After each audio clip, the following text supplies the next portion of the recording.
एक बार एक गांव में एक किसान अपने दुखों से बहुत दुखी था। किसी ने उसको बताया कि तुम अपने दुखों के समाधान के लिए गौतम बुद्ध की शरण में जाओ, वह तुम्हारे सभी दुखों का समाधान कर देंगे। यह सुनकर वह किसान बुद्ध की शरण में चल पड़ा। वह गौतम बुद्ध के पास पहुंचा और कहा, है महात्मा, मैं एक किसान हूँ और मैं अपनी जीविका चलाने के लिए खेती करता हूँ, लेकिन कई बार वर्षा पर्याप्त नहीं होती है और मेरी फसल बर्बाद हो जाती है। किसान ने आगे कहा, मैं विवाहित हूँ, मेरी पत्नी मेरा ख्याल रखती है और मैं उससे प्रेम करता हूँ, लेकिन कभी कभी वह मुझे परेशान करती है, जिससे मुझे लगता है कि मैं उससे उकता गया हूँ और मुझे लगता है कि अगर वह मेरे जीवन में नहीं होती तो कितना अच्छा होता। गौतम बुद्ध उस किसान की बात शांतिपूर्वक सुनते रहे। किसान ने आगे कहना जारी रखा और बोला, मेरे बच्चे भी हैं, वो अच्छे हैं, लेकिन कभी कभी वो मेरी बात नहीं मानते और उस समय मुझे बहुत क्रोध आता है, लगता है वो मेरे बच्चे हैं ही नहीं। किसान ऐसी ही बातें बुद्ध से करता गया और उसने अपने सारे दुखों को एक एक करके बताया। गौतम बुद्ध ध्यानपूर्वक उस किसान की समस्याओं को सुनते गए। उन्होंने बीच में एक शब्द भी नहीं कहा। किसान अपनी समस्याएं बताता चला गया और आखिर में किसान के पास बताने को कोई भी समस्या नहीं बची।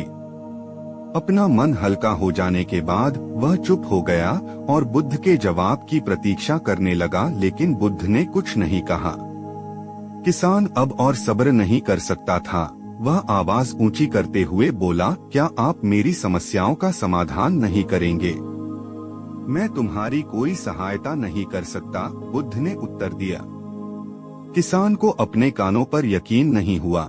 ये आप क्या कह रहे हैं? लोग तो बोलते हैं कि आप सभी के दुखों का निवारण कर देते हैं, तो क्या आप मेरे दुखों का निवारण नहीं करेंगे?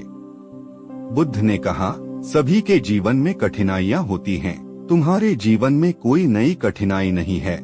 ये कठिनाइयाँ तो सभी के जीवन में आती जाती हैं। कभी मनुष्य सुखी होता है तो कभी दुखी, कभी उसे पराये अपने लगते हैं और कभी उसे अपने लोग पराये लगने लगते हैं। ये जीवन चक्र है, इनसे कोई नहीं निकल सकता है। वास्तविकता में हमारा जीवन कठिनाइयों से भरा हुआ है। मेरा, तुम्हारा और सभी लोगों का जीवन समस्याओं से ग्रसित है, इसलिए मैं इन समस्याओं का समाधान नहीं कर सकता हूँ। यदि तुम किसी एक समस्या का उपाय कर भी लो तो उसके स्थान पर एक नई समस्या खड़ी हो जाएगी। यही जीवन का अटल सत्य है। यह सुनकर किसान क्रोधित हो गया। बोला, सब लोग कहते हैं कि आप महात्मा हैं। मैं यहाँ एक आस लेकर आया था कि आप मेरी सहायता करेंगे।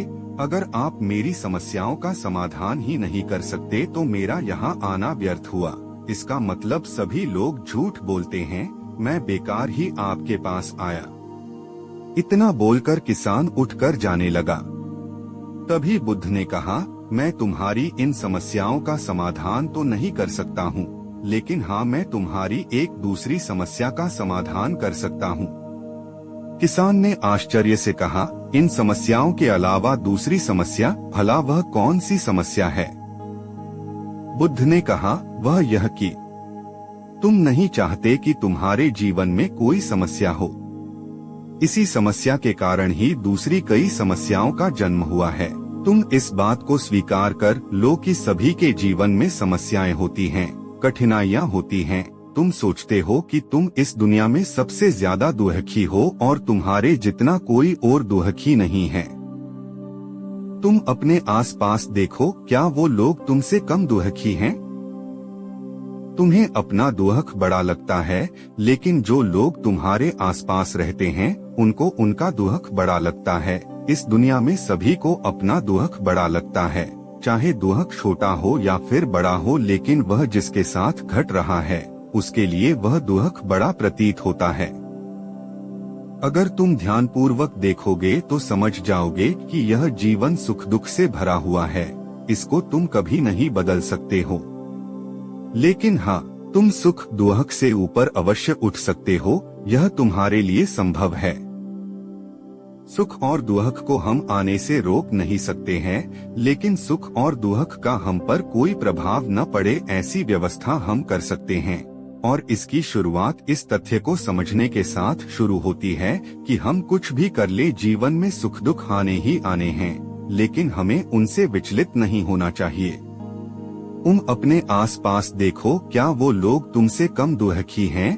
तुम्हें अपना दुख बड़ा लगता है, लेकिन जो लोग तुम्हारे आसपास रहते हैं उनको उनका दुख बड़ा लगता है। इस दुनिया में सभी को अपना दुख बड़ा लगता है, चाहे दुख छोटा हो या फिर बड़ा हो, लेकिन वह जिसके साथ घट रहा है उसके लिए वह दुख बड़ा प्रतीत होता है।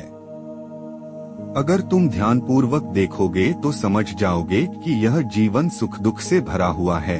इसको तुम कभी नहीं बदल सकते हो, लेकिन हाँ, तुम सुख दुख से ऊपर अवश्य उठ सकते हो। यह तुम्हारे लिए संभव है। सुख और दुख को हम आने से रोक नहीं सकते हैं, लेकिन सुख और दुख का हम पर कोई प्रभाव न पड़े ऐसी व्यवस्था हम कर सकते हैं। और इसकी शुरुआत इस तथ्य को समझने के साथ शुरू होती है कि हम कुछ भी कर ले जीवन में सुख दुख आने ही आने हैं, लेकिन हमें उनसे विचलित नहीं होना चाहिए। इसलिए आज से तुम यह चाहना छोड़ दो कि तुम्हारे जीवन में कोई समस्या ही ना आए, और तब तुम जीवन में आने वाले सुख दुख को स्वयं में समा सकोगे। तूफान के मध्य में भी शांत रह सकोगे और हर्षोल्लास के शोर में भी संतुलित रह पाओगे। किसान बुद्ध की चरणों में गिर पड़ा। वह समझ चुका था कि अब उसे क्या करना है।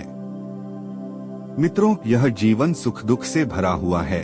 ऐसे में यह सोचन गलत है कि दुख कभी आए ही नहीं। इस कहानी में भगवान बुद्ध द्वारा कही गई बातें हमें दुख से घबराने या सुख में अत्यंत उत्साहित होने की जगह एक संतुलित जीवन जीने का संदेश देती हैं। यदि आपको ये कहानी पसंद आई हो तो कृपया इसे अपने दोस्तों के साथ शेयर जरूर करें।